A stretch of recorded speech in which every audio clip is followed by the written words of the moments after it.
Okay, it is 6. Sorry, that's me. Okay, go ahead. Rock star. Go ahead.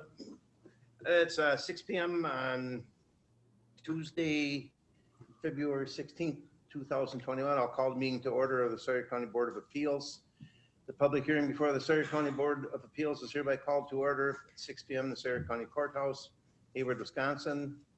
Present on behalf of the board, Jay and Kathy, and present on from the zoning office, Jay and Kathy. Present on behalf of the board are Al Gerber and Steve Kelsey in person. Who is here virtually? Mark Olson. Or Rusk. That is all I see. No D. Okay, we have a quorum.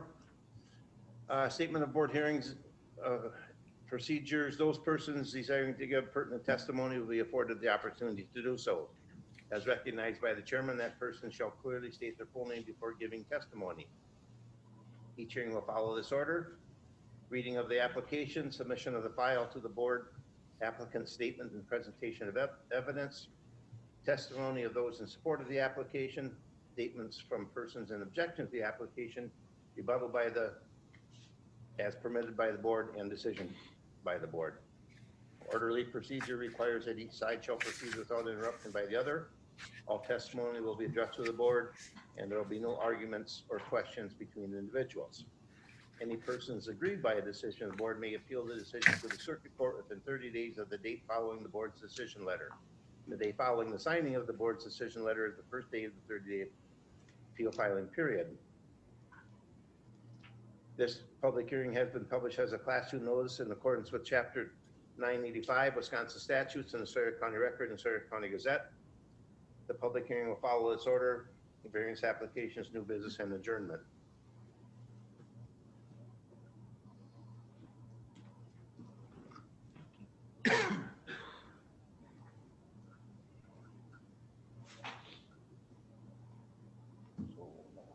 So we actually added another column on here, which we previously hadn't had on, but we really should be having these on here. And that would be approval of the previous meeting's minutes, which are up in front of those virtually, which you've believe we're given a copy of. Yes. Okay, is there a motion to approve the previous month's minutes? I make a motion to So I approve can't the make a previous. motion. Laura? Okay. Yep. Is there a second I make to a the motion?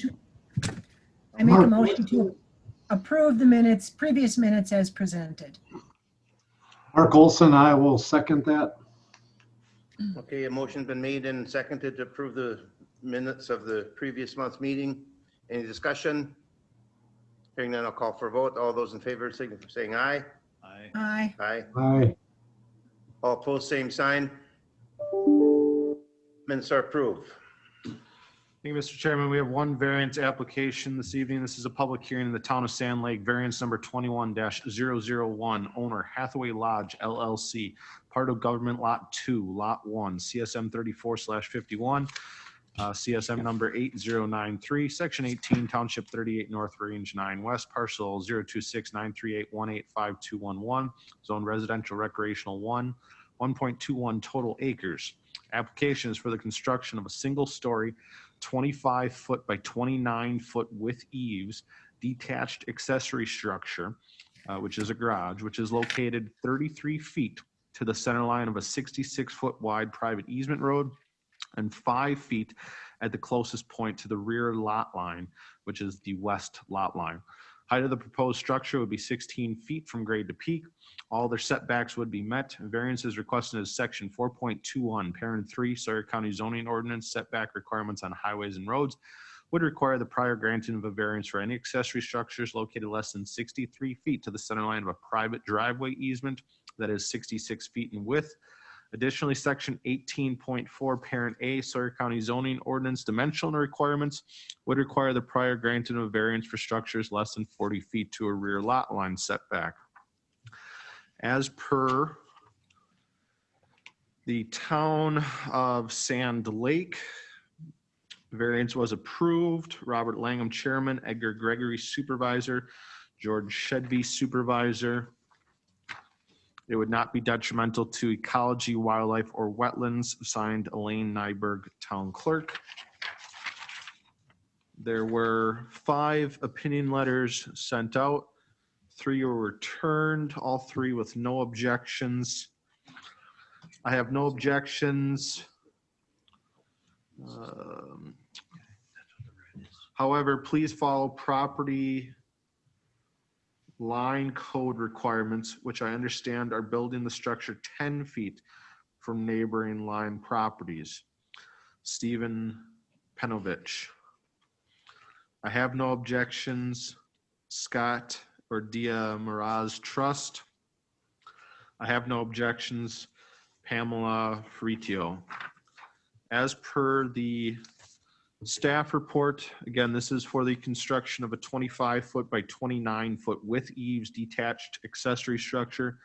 Again, 33 feet to the center line of a 66-foot wide easement road. That would be 0-foot setback to the edge of the platted easement road and 5 feet to the closest point of a rear property line.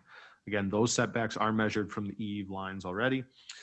This property was issued a land use permit for a new home back in 2019 and a new sanitary permit in 2019, which was later revised in 2020, actually 2021. The placement of that structure and the in-ground sanitary system has eliminated area for the garage on the same side of the easement road. The applicant is applying relief from a county easement road setback and a rear lot line setback per the already mentioned relevant code sections of the Sawyer County zoning ordinance.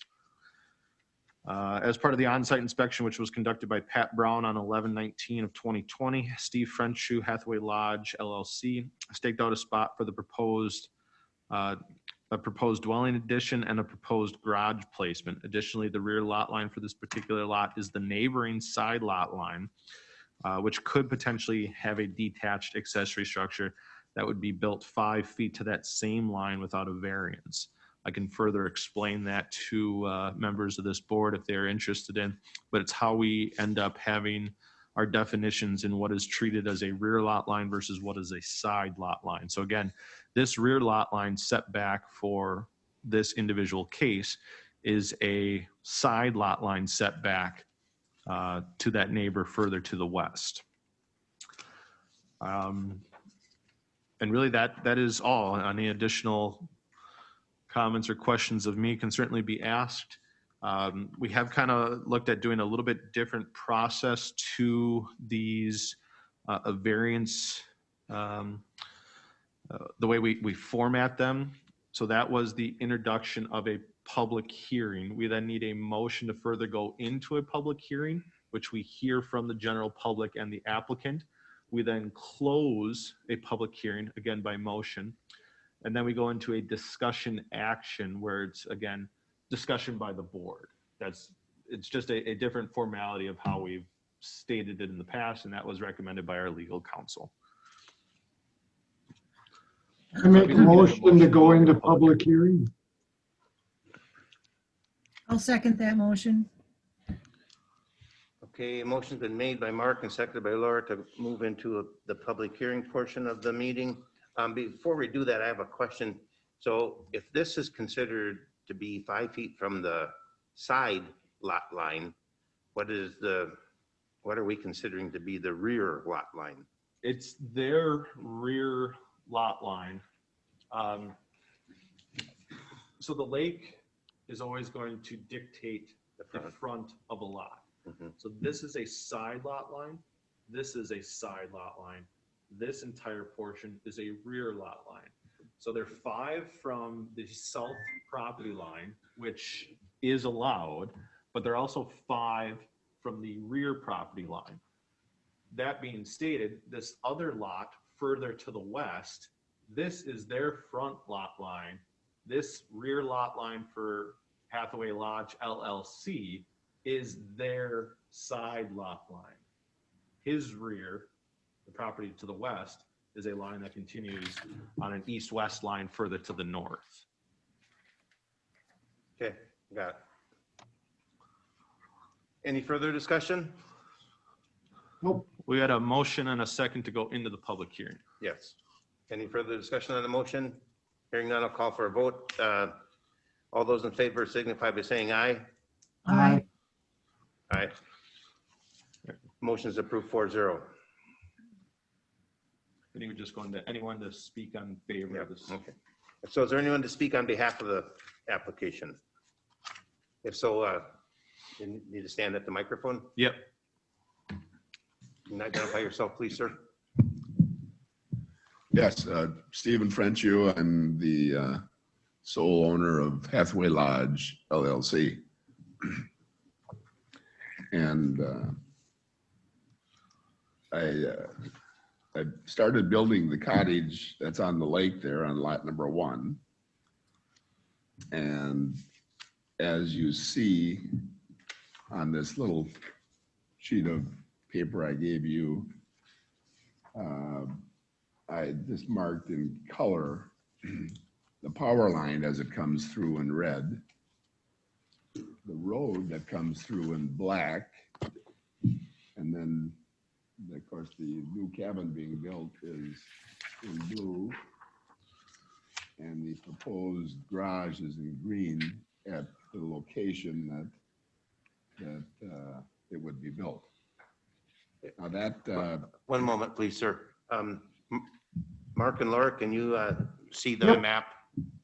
I Yep, have I it can up see it. on my camera right now, so not my shared screen, Yep, I but my can see. actual camera. Okay.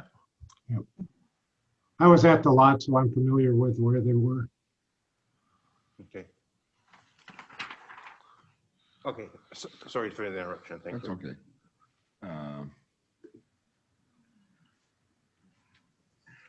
Lost my concentration, but the garage side also, just guessing, I did not measure, but I think it sits about 10, 12 feet below the road that goes through there.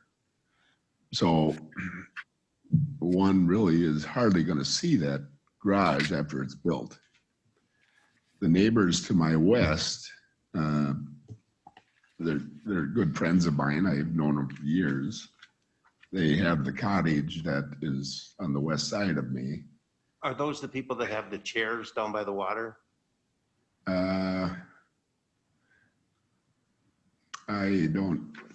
They have chairs down there, but I don't know if it's the ones that you're talking about. Some wooden chairs that were there in the snow. Yeah, I mean, there's some other people on this point that I know they have some chairs down there. I'm just trying to get my bearings. Yeah. But they said about, I'm guessing maybe at least a couple 100 feet away from their east lot line. And of course, they could do anything with it that they want, but there's quite a distance between there.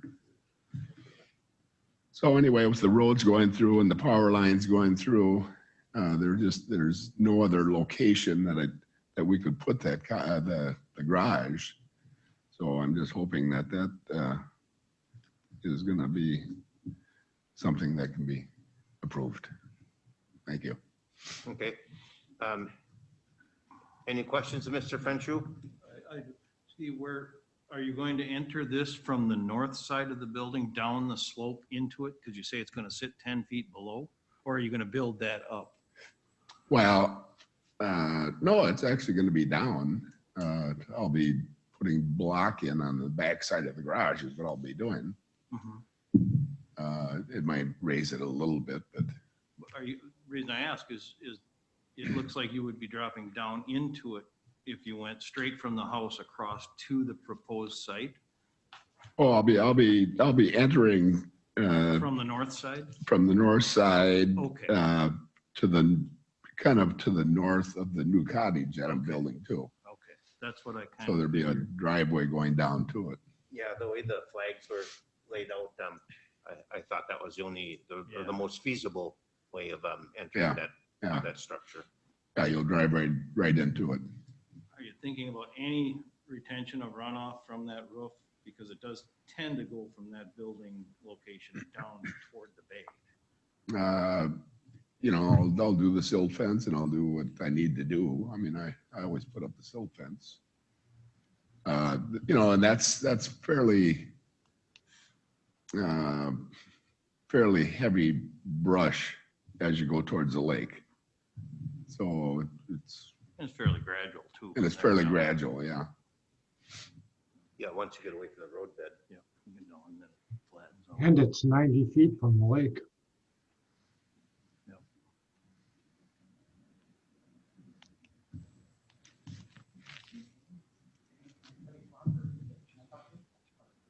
All right, any other questions of Mr. Frenchue? I have none. I have none. I have none either. No. Okay, thank you. Anyone else to speak on behalf of the application?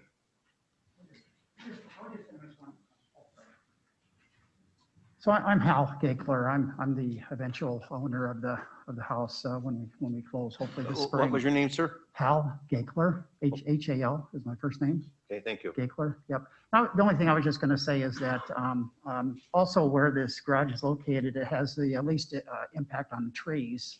If you notice when you're out there, there's no large trees that are impacted by this construction at all. They're all just small trees, so it's kind of a nice location from that standpoint as well.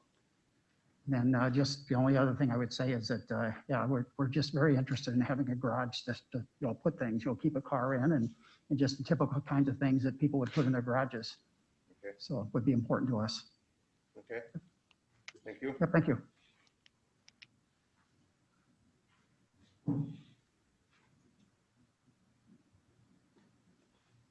This is just a single-story structure, correct? I think we do attic trusses on it, story.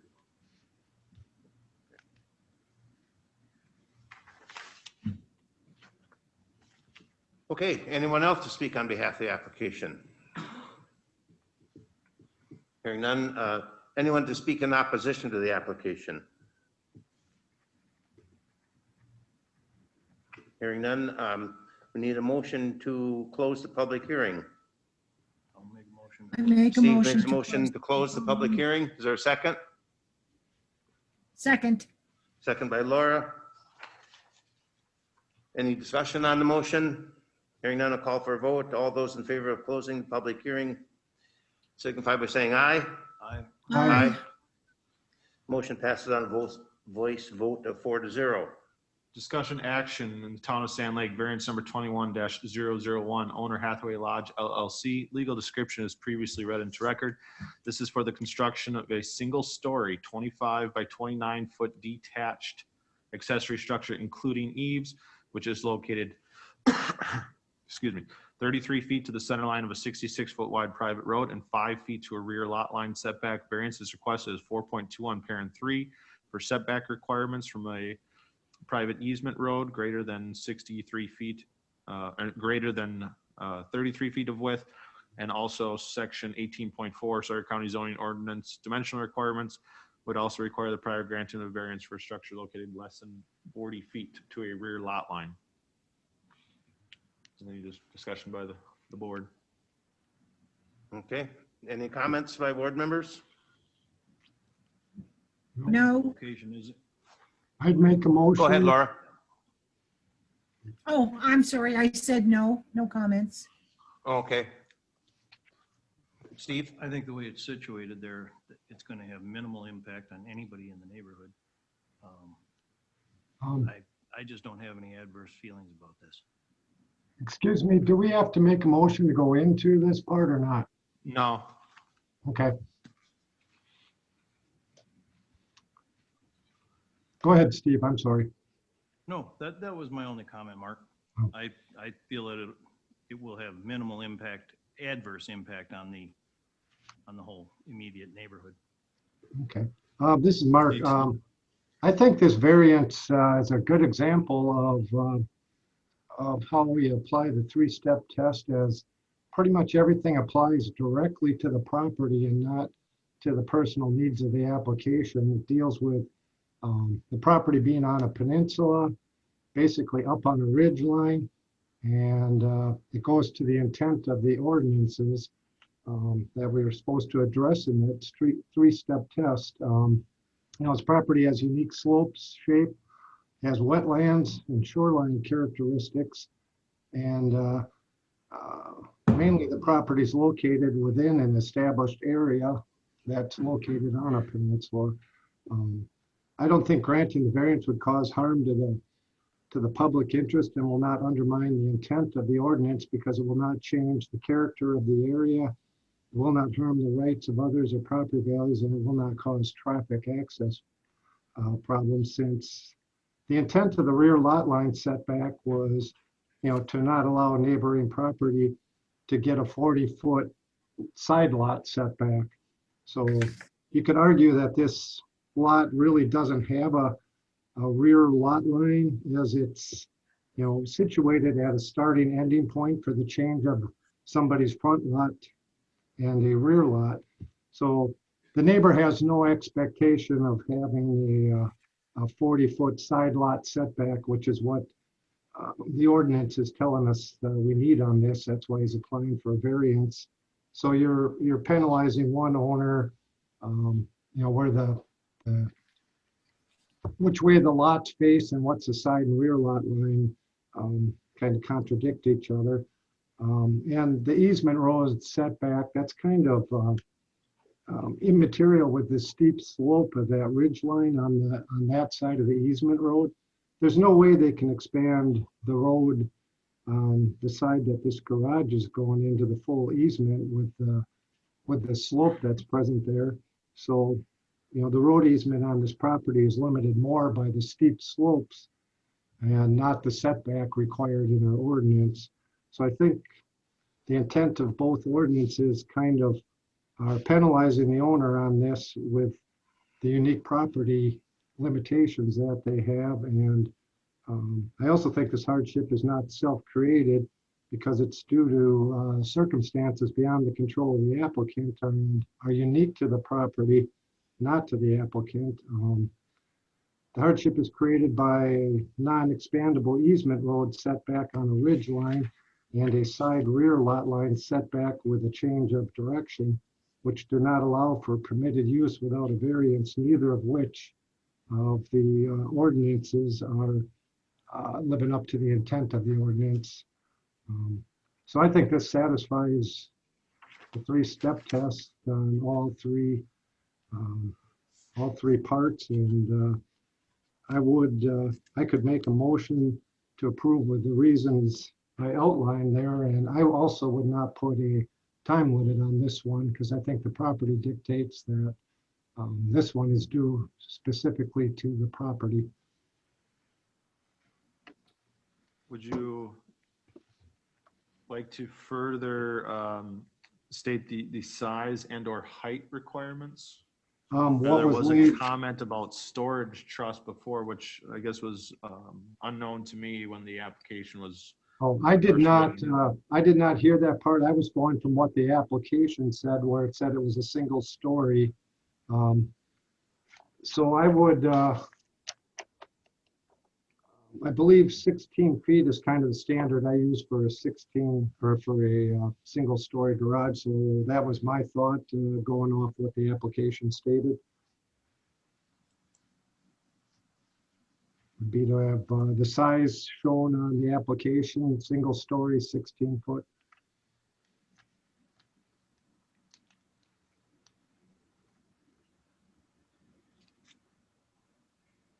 So your motion then, Mark, is approval as presented.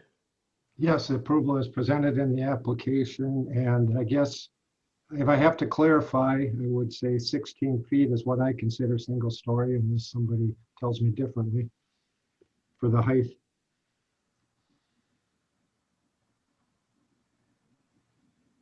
A 612 pitch on a 9-foot door height would give you 16 feet overall height. That's what I was assuming.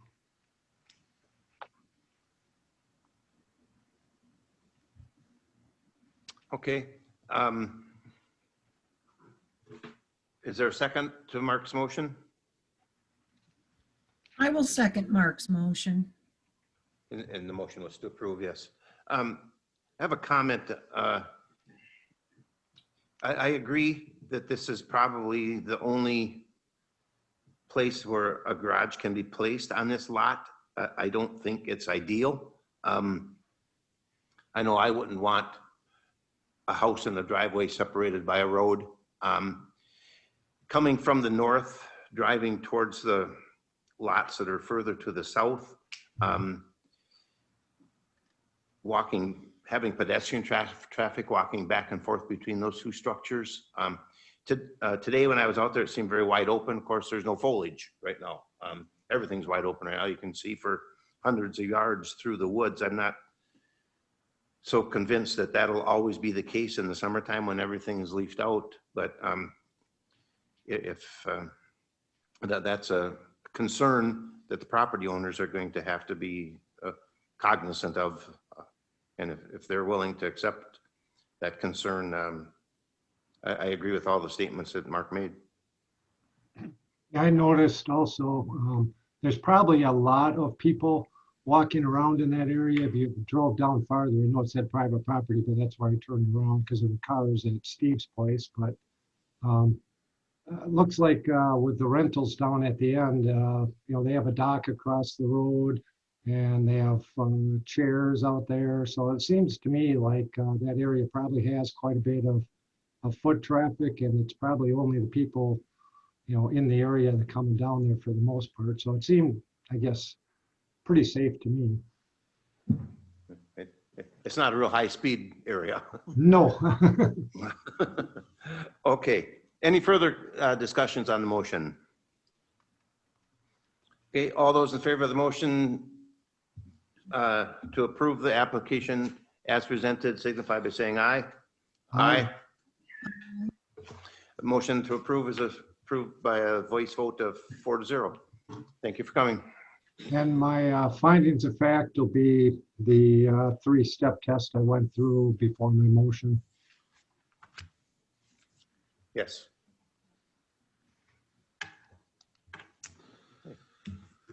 Okay, moving on Yeah, to, Holder, do we need to close it or? no, No, all right, good. Need a damn Fitbit to keep up with the steps. Amen, Al. so moving on to potential Board of Appeals bylaws amendments. After last month's meeting, there was obviously some confusion and some potential changes that these board members wanted to see regarding specifically Section 10 for refiling and reconsiderations. And I think we all we envision of what the intents are of wanting to change this, in that those that were present last month or those that listened to the audio, and we had a circumstance in which an applicant came in for a variance request. They initially wanted a 10 by 20 addition. That addition was later amended to 10 by 14 at the time of the meeting. At the time of the meeting doesn't give that applicant a lot of time to say, hey, does that 10 by 14 work? We initially proposed a 10 by 20.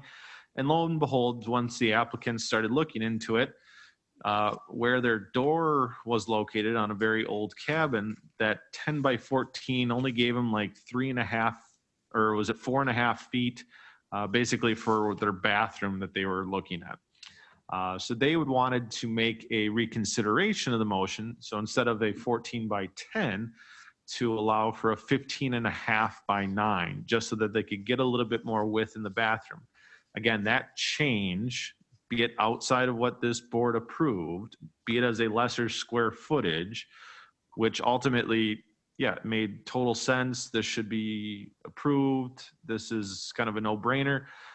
Per our bylaws, though, it doesn't necessarily allow for that.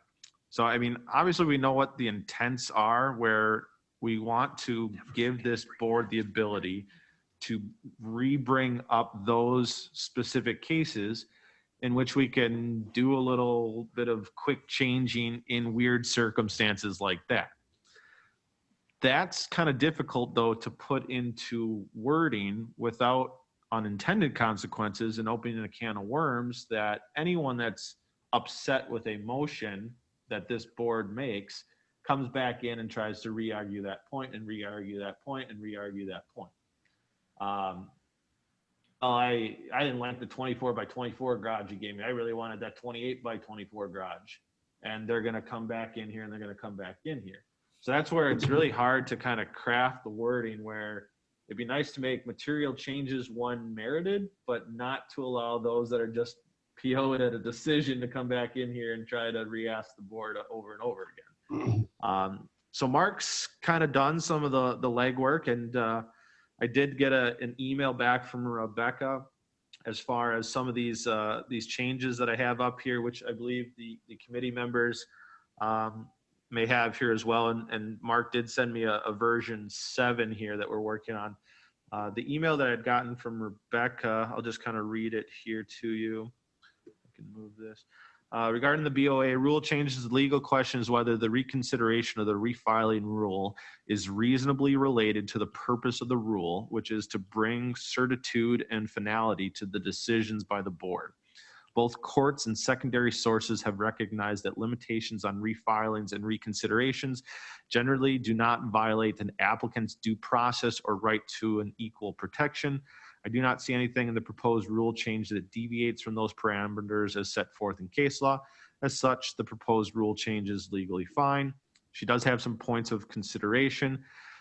Sections 10.2 requires to manifest errors for reopening, and 10.4 sets forth the requirements for rehearing. Is it anticipated that this matter will have to be reopened as a requirement for a rehearing?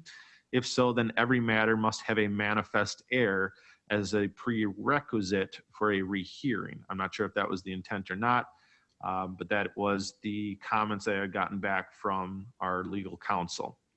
So again, we all kind of know what we're wanting to rehear on those small outside the box changes like we've had that circumstance without opening that can of worms. For example, we just heard tonight that Mr. Frenshu was hoping to have storage trust and attic trust. That was not what he had initially proposed and initially signed on his variance application. Are you going to allow for a rehearing for him to come back in and say, hey, it'd be really nice if I had attic trust, storage trust on that variance that you just approved? That Big Fish Golf Course, they had emailed me the night after we had heard their sign variance and said, hey, it'd be really nice if we had LED lighting on that sign. That was not initially requested in their variance application. So again, that's that can of worms scenario where, where do you draw that line as to the 10 by 20 that was sized down at a meeting to a 10 by 14? You get to be reheard, but because this applicant didn't make mention in their initial request for a 2-story garage, you can't come back in and be reheard. You need to wait a 1-year refiling period and reapply for a variance. So that's kind of where we're sitting. That's kind of the background of this, and I'll kind of turn it over to Mark if he wants to make any additional comments or intros Sure. into that. So Yeah, I would just say the version you're looking at is version 7, the clean version that's up. That was because Rebecca's point did not even catch that when we did version 6. So this one is after taking what she said into consideration. So her points are incorporated into this new one. At the meeting, I was, I kind of said I would look into seeing what we could do on this and throw it by Jay and see if the board even had any inkling. You're sitting at that meeting and the people are going, they're not very happy, and you're saying we just, under our bylaws, we cannot hear this, and you feel bad because it is such a minor change. But in reality, when you start looking into this, and I put quite a bit of time into it, most of the stuff that you see on these reconsiderations is people that have been, that allow these, which we don't right now, are people that have been denied coming back. They have new evidence, or they find something that we kind of didn't know exactly for sure at a meeting, so they refiled. But then it gets to the point where now the towns have to rehear these, if you allow it. But then first off, you have to have a meeting to see, unless you want to give the power to Jay, which he doesn't seem, I don't think he wants it, and I don't know that it's correct, but somebody has to make the decision first. If it's something that the new evidence is material, that we should even hear it. So we'd probably the town would have to have a meeting and give us their opinion. If they think it's something we should rehear, then we have to have a meeting to rehear it. And then we have to schedule a meeting to actually rehear it. It kind of does open up Pandora's box. And my feeling after looking into this, that this was the best way that I came up with if we wanted to do it, but I am not for it after looking into this. Going back to the other one, that, kind of opened this box up. I mean, we gave them 140 square feet to fit in a bathroom. We rejected, their part where they wanted a 3-season porch or a sitting area or whatever you want to call it. So we gave them 140 square feet to have a defined entrance into the new addition and a bathroom. That's pretty good square footage for an entrance and a bathroom. So I understand with the way it's an old building and this and that it didn't work out, but I find it hard to believe an architect, and it's just my opinion, can't fit a bathroom and an entrance into 140 square feet. But that beside the fact that, so we open it up for that. Yeah, we could have approved that, pretty minor, not a big change in my eyes either. But boy, I think we'd just be opening up, well, just like he said, Steve come back with new evidence or something he thinks material. But then on the other hand, if you have an approval and you're coming back for a rehearing for like changing the one last month to a little smaller square footage, just changing the dimensions, well, now you have a full rehearing, so you have to go back through and justify your reason for approving everything. And what if somebody comes in with new evidence that was against it at the time, and then we decide to not allow it, and then their variance is not approved. So they lost their original one, and now it's denied. So I think ours has worked well for, I don't know how many years. I mean, I've been doing this a long time, that I think the way we're doing it is fine. Jay did bring up a point also on people asking for extensions. Most of the time, that's because it's well over the 1-year period. And I remember, and it was back during Dale's realm, but we had the one person that came back for the 3rd time, and we told them it was their last time. But prior to that, we had kind of said that any of these that come back for an extension have to go through the town first, because there's been so many drastic changes in zoning laws over the last 5 to 8 years. So I think we got ourselves covered the way we're doing it now, and I'm not in favor of changing it. So that's just my opinion. Yeah, and I still think there's probably some changes in this that are needed. I thought I caught once in here where there is bylaws for how long a variance is valid for. That might be something we want to look at changing. I mean, the last time this was touched was in 2014. So, 6-7 years ago now. Right. And that was the other thing that I had brought up to Mark, historically, and maybe not over the last couple of years, but, prior to that, we had 2-year sunset clauses on variances. And that's in the motion as part of a condition for approval of the variance. Once that 2 years is up, we shouldn't be, rehearing this or reconsidering it. They should be applying square one again for a new variance. And I know past practice of this board has, nothing has changed. None of the circumstances have changed. Why are we putting these applicants through the ringer again just to give them an extra 6 months so they can build their garage? Jay, But if you look at the black and white, it is something that variance is now expired. You need to reapply again, or even come back in and change your motion. Because a lot of people, they do come in before their 2 years. Yep. sunsets. They come in at a year and 9 months and say, hey, I need another 6 months. That's a change on your initial motion. You shouldn't be, by your bylaws, able to rehear that case because it's not a manifest error. But would they be able to apply for a variance on the time limit? Not on, As a full new Not on their variance, application. $500, town board meeting, full new meeting here. I don't But see you're not- anywhere in the bylaws that allows for an extension of a time frame. but as you guys tell me in zoning that you can file a variance for any reason. So why would you not be able to file a variance if you're still in your time frame, 2-year time frame, to file a variance on the permit expiring? That your variance is just for extending the time frame.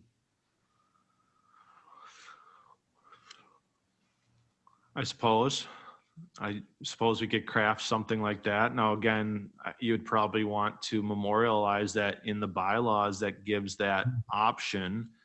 Does it cost $500 to get 6 more months on a previously heard variance? Does that extension need to go to the towns for approval? I think we made it clear at our board that any extensions did have to go to the towns first.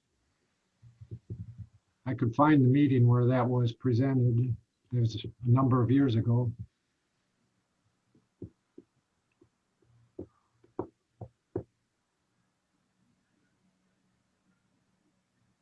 I mean, we give them 2 years and then they also get an automatic 1 year, right?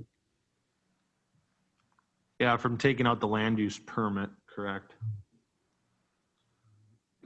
In my eyes, that's plenty of time that maybe they should have to think about it and spend $500 to just That's an incentive look to for get it an done extension. within the time frame.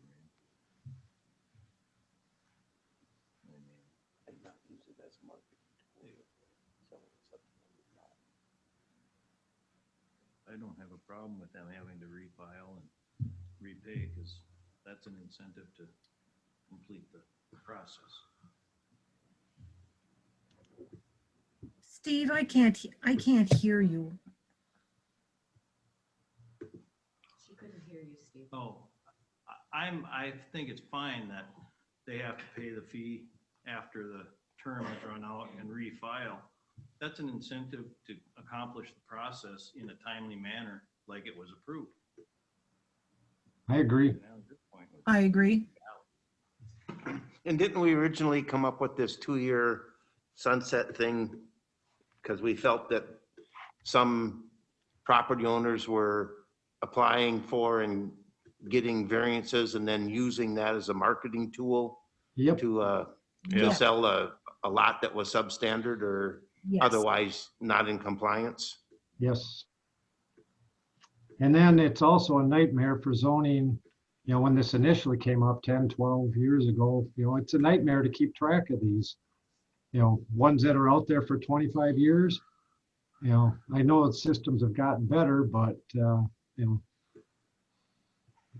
lot I of haven't them. seen any in a few years, but there were a couple years back where someone pulled out a variance from 1984 and said, Yeah. I'd like to apply for this variance that was granted. And sure enough, there was no end date on that. So we kind of granted the approval of the variance. So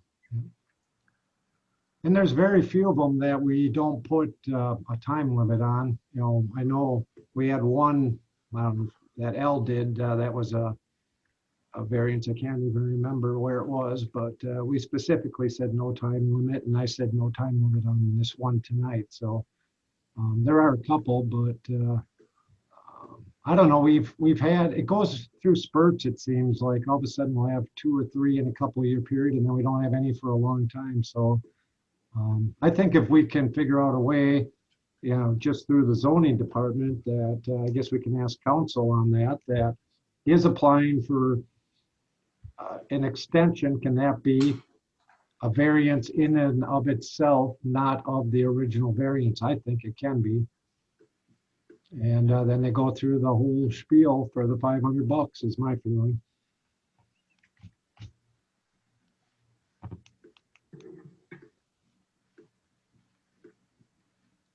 So is this a different animal than a reconsideration? It seems I- to be, Yep. Go ahead, Laura, I'm sorry. it does seem to be a whole different animal than the reconsideration. Last month's deal to me was different than extending out the time you're allowed to ask for a continuation of your variance. It's like two separate things. I remember once hearing a request for an extension because interest rates were high. Yep. That was a place on Sisebagama. Yep. Well, and the one guy that came back for the third time, claimed the market was down and, he's having to work longer. And I think and on that one, we finally said this third time is your last time your deal expires. But yeah, he had the reasons to money and the market and everything else. So. Well, let's differentiate between an extension and a reconsideration. And let's get over this reconsideration hurdle first. I think there's a strong argument for some cases could use reconsideration without having to apply for an entirely new variance and pay the $500 fee and go through the town board. And maybe the one that I didn't hear last month might be the classic example of one that should have been able to be reconsidered. And I think that we can develop, I can't, but somebody else can, develop some language that is going to make that fair and equitable and not cumbersome without reinventing the wheel. I don't know, just not to not to pee on your fire, but I don't see how we can do it by just doing that because you got to have it across the board. Right. Denials, approvals, everything has to come into this realm. So it gets pretty hard and the courts are pretty clear on a lot of it. So I didn't find anything where somebody had little minor reconsiderations. Because I even mentioned that to Jay that I was looking for that. Maybe we have one for minor changes to an approval, and then there was nothing that I saw anywhere that had anything like that. But maybe Rebecca can find something. I sure didn't. And I was on Google Scholar and court cases and everything else. So I don't see how we can do it myself. I think it's almost something where this board's got to be more conscious or conscientious about when you amend an initial application. It's one thing for them to come in, again, I'll use the example of last month's. It's one thing for them to come in with a 10 by, actually I think their initial request was 10 by 22. And if we, approved a 10 by 22 and they came back and said, hey, we really need a 10 by 24, I would say no. Even at 10 by 22 and a half, I would say no, because you're being the applicant is the one that requested that amount. And that's on you, the applicant, is not knowing what you needed prior to coming to this board. But if this board is to amend what an applicant is requesting, that's where this board's got to do a little bit more due diligence and really thinking about, if I amend this size, what are those unintended consequences to the applicant? And that's something to certainly ask them. This board is not in the position to grant that 10 by 22 addition, in that we think it's goes beyond the means necessary to undo unnecessary burden, and it's for convenience of the owner. At that same aspect, we would be willing to grant a 10 by 14 addition, or even go to just a square footage requirement, that fits within that envelope, and let them go from there. But when you put language as a 10 by 14 addition, not to exceed outside of the plane of the cabin, that starts to really limit what they can do. Those are my 2 cents on it. So, but Jay, you go back and listen to the meeting minutes. That's exactly what we did. We rejected based on we could not pass it with their 3-season porch and bathroom. We said we cannot pass the three-step test to allow this the way it is. We can approve room for, and I was actually smaller than the size we gave them initially, certain size to allow for a bathroom to eliminate that hardship, and then it got amended to bigger to allow for a bathroom and an entranceway. So we did exactly what you just said. We told them the reasons why we were limiting their size because we could not approve it as presented. And we said, in order to alleviate your hardship of no bathroom, we will approve a size sufficient to allow for a bathroom and a dedicated entrance. And Right, and that's why I guess I would just, caution this board to, instead of going like a 10 by 14, if you're going to amend something, is to give them a little bit more flexibility and say 140 square feet, no closer to the water than the initial proposed setback distance of whatever it was, 58 feet at the closest point.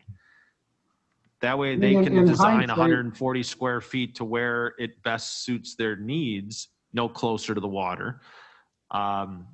Again, I'm just spitballing and No, trying and to I- think and I outside the hear box what you're to not have saying. those people to have to come back and ask for that minute Another foot and a change. half. Right. No, I hear what you're saying, Jay, but we keep going back to we approve footprints. And square footage is not a footprint. And I know I've heard the chair and myself say that almost every meeting that we're approving footprints. So now you're saying don't approve footprints, just say like Steve's garage. You could say, okay, build a 300 square foot garage, come up with whatever dimension you want. I don't know. I think we've been doing it right, and you're always going to have the exception. And I don't think you want to govern for the exception. You want to govern for the majority. And I think we have that covered. And opening up Pandora's box, I don't see how we can do it without having a lot more work for us, the zoning committee and the towns. And I don't really want to sit through rehearing a case 3 times that we've already settled for something that, I feel, and I still feel that they can still, and they will, I bet you $1 to a donut, they will have a bathroom and an entrance, and that with the size we gave them may not be what they want with their sitting room in front, but that wasn't what we were approving. So, but I don't know. I guess you can ask Rebecca. I'm not going to go into it any further. Like I said, I spent too many hours already looking into this, and this was the best I could come up with if we wanted to make the change. And Rebecca agreed with it after I had made her one change that I didn't catch. That if we want to open Pandora's box, here's how we do it. I don't think we can limit it further than what we have here.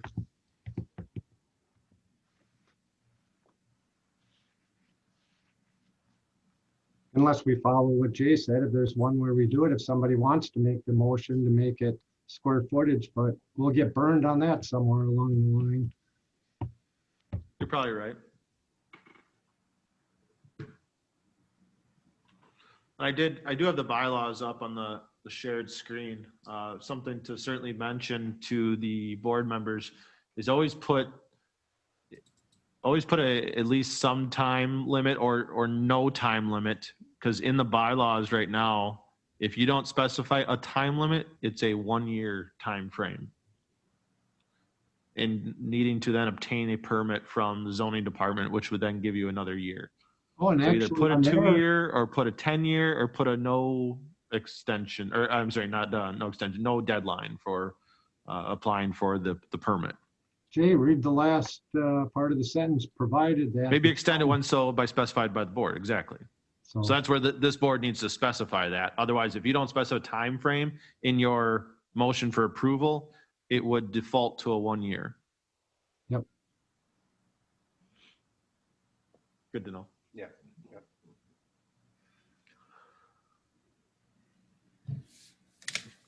So obviously, we wanted to have this discussion. We wanted to have this discussion in new business. Mark's kind of stating that, maybe this isn't the best thing to go down the rabbit hole in Pandora's box.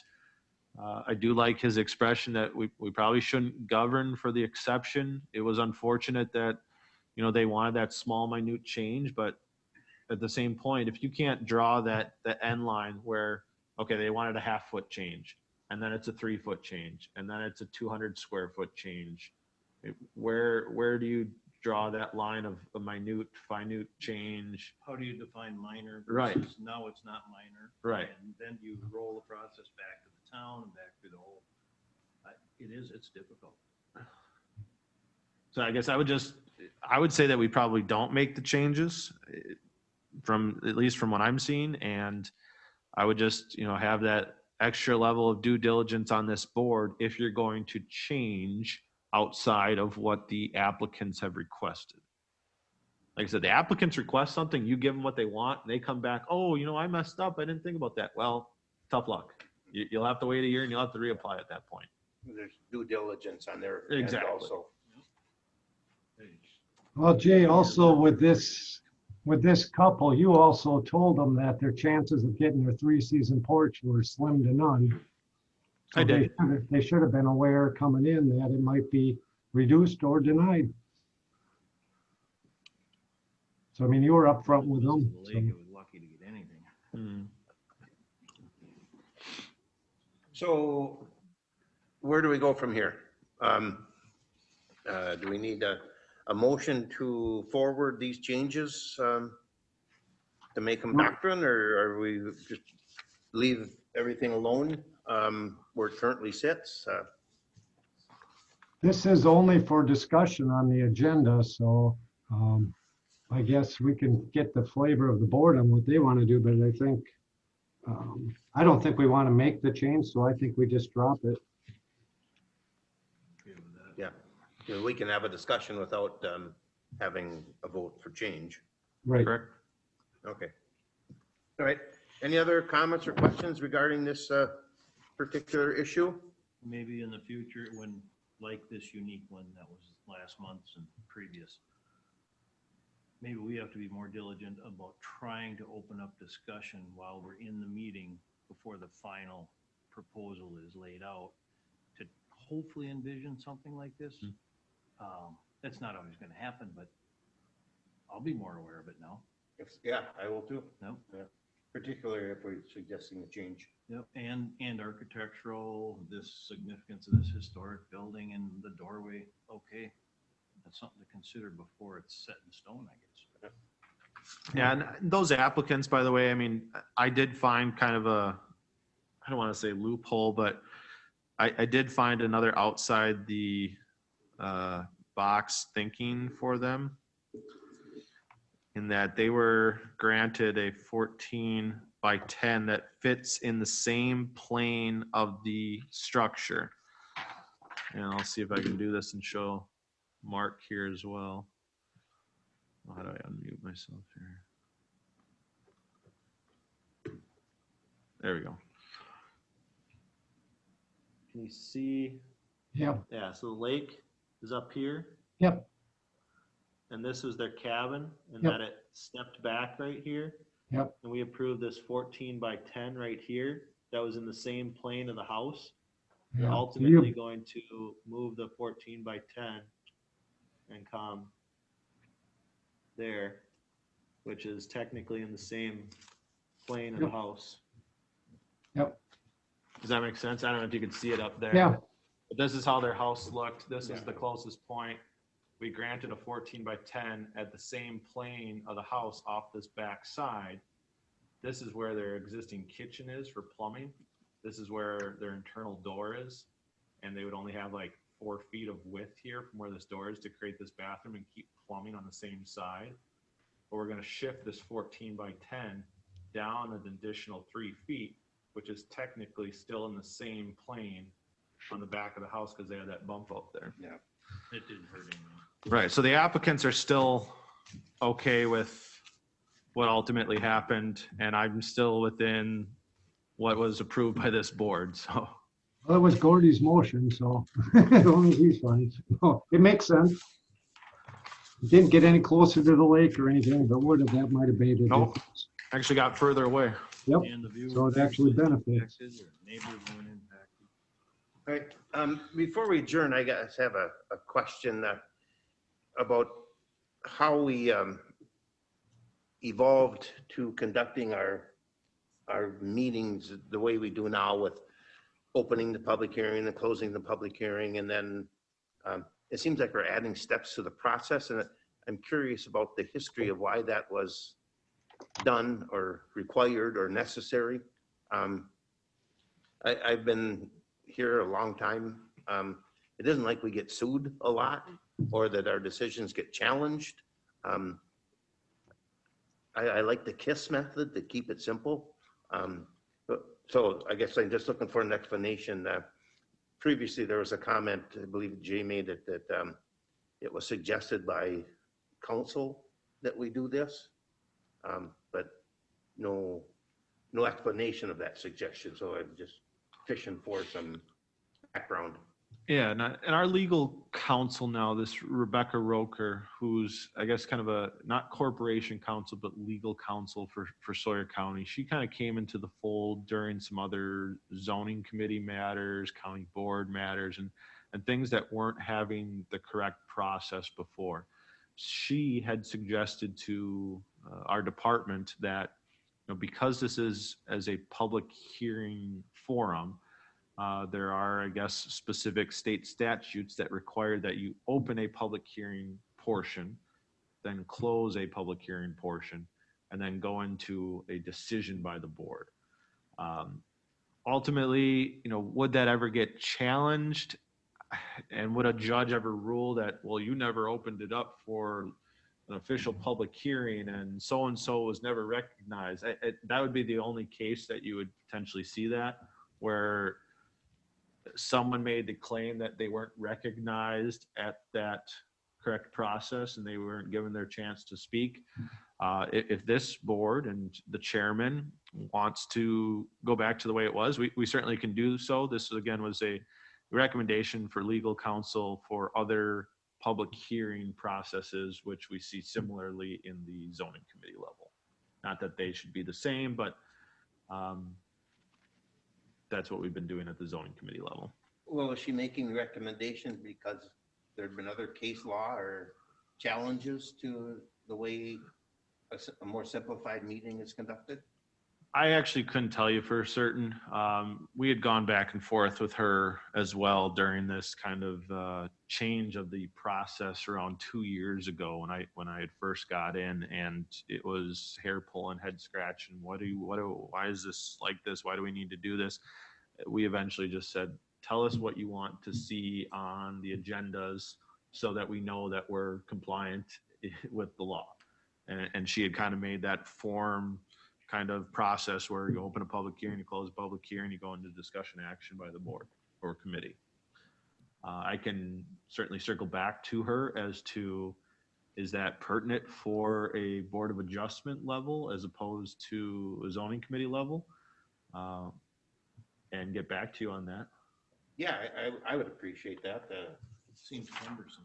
Yeah. Yes. It is. I would ask if we can just put public hearing, possible, or public, you just put one sentence right at the end, discussion, action.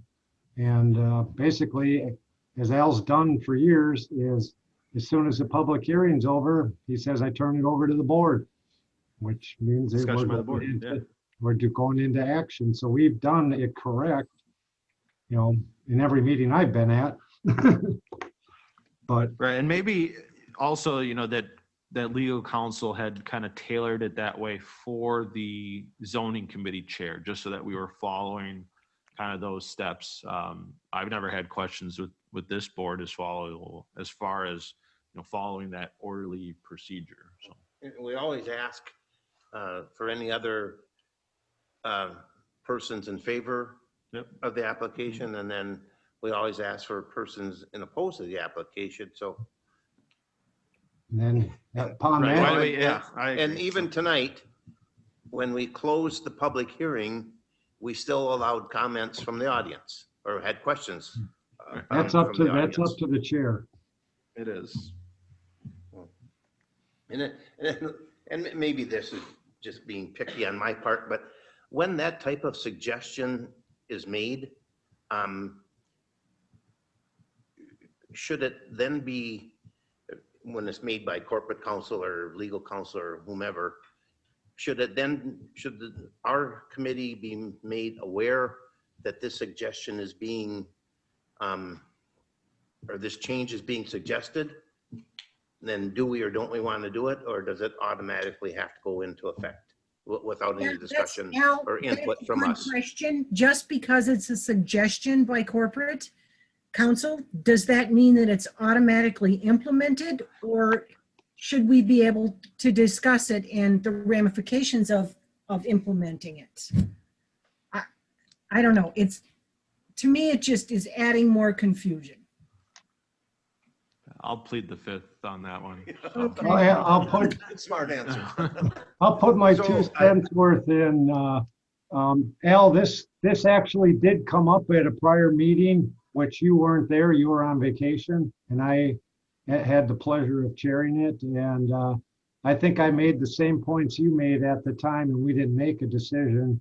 That Jay brought it up, and I made the same points you did, that I think we've been following it correct all along by the way we've been doing it. And I don't think we need to do it, but I said we can put it to the board at a later date when everyone's here, and then we never did. So I believe it was one of the very few meetings you missed last year it was, and I made the same points you made, that I think it's ridiculous myself that we have to follow what the zoning committee has to do. I think we've been doing it right all along, and we're taped, and I guess I could go back to every tape and hear where you followed the open meeting laws with the public hearing and closing it to the board. And you as the chair have always allowed us to ask questions of the audience, or have recognized them too sometimes. So I think we've been following it fair, and I don't think a judge could ever overturn what we're doing based on putting a double notice in the paper. That's just I my agree. 2 cents.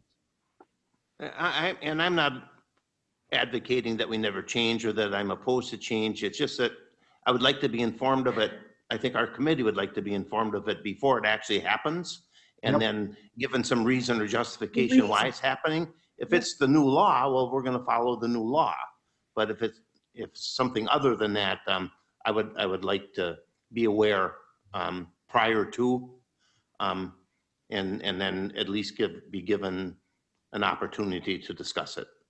Not that what everyone else does is right or wrong, but you can go in and pull up Board of Appeal notices for towns all over, or counties all over Wisconsin. Half of them are written the way we write them, and half of them, not, well, I wouldn't even say half, I'd say less than that, are written the way Rebecca's doing it. So there's both of them are out there, but I would say ours is more prevalent, where we say discussion action. So I think I'm hearing go back to the way it was and circle back with Rebecca to see if we can continue to do it the way it was, or do we have to go to this separate hearing process? So we do not have a meeting for March. We probably will for April, and we'll, at least on the agenda, keep it off and go back to the way it was. And if legal counsel can give me some Wisconsin statutes of, yes, it needs to be this way, you've been doing it wrong the whole time, well, then I'll bring that information back and we'll discuss it at that point. If she says, no, there's really nothing, this was just the way that had worked in other counties that I've served as legal counsel, and that's the way we are going to continue to do it for zoning committee, Board of Appeals follows a different set of rules, then we don't need to discuss this any further. Yeah, I'm just concerned that the more steps we add to any process, the better the opportunity is to miss one of those steps. Sure. And Yep. we may be just setting ourselves up for a challenge because we didn't follow our own rules because we made them too damn complicated. So Excuse me, too darn complicated. I guess my one quick comment is, so if in, maybe this isn't the case, but Rebecca chose to try to implement this for the Board of Appeals because she felt it was needed for the zoning committee. Is there any reason that we can't have separate rules to how we do things? Because we're separate bodies. So Correct, does it have to be across the board for the county? No.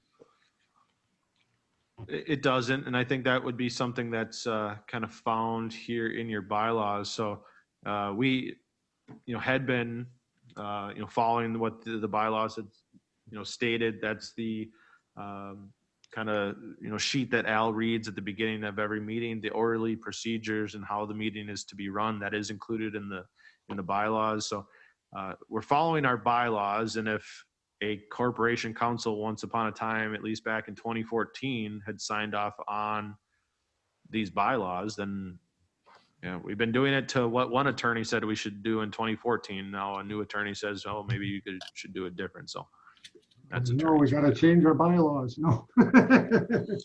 Oh, gosh. Hope not. Yeah. All right, and one last thing, we didn't get any candy at Halloween and none at Yeah, Christmas, and now it's Valentine's Day and nothing again, so go Yep. home hungry. Yep. Easter is in April. Yeah, and we're not having a St. Patrick's meeting either, so she's off the hook again. All All right, is there a motion to adjourn? So moved. Second. Second? Motion's made and second to adjourn. All opposed, all in favor signify by saying aye. Aye. Aye. We are adjourned 4-0. Bye-bye. Yeah, you as well. Take care.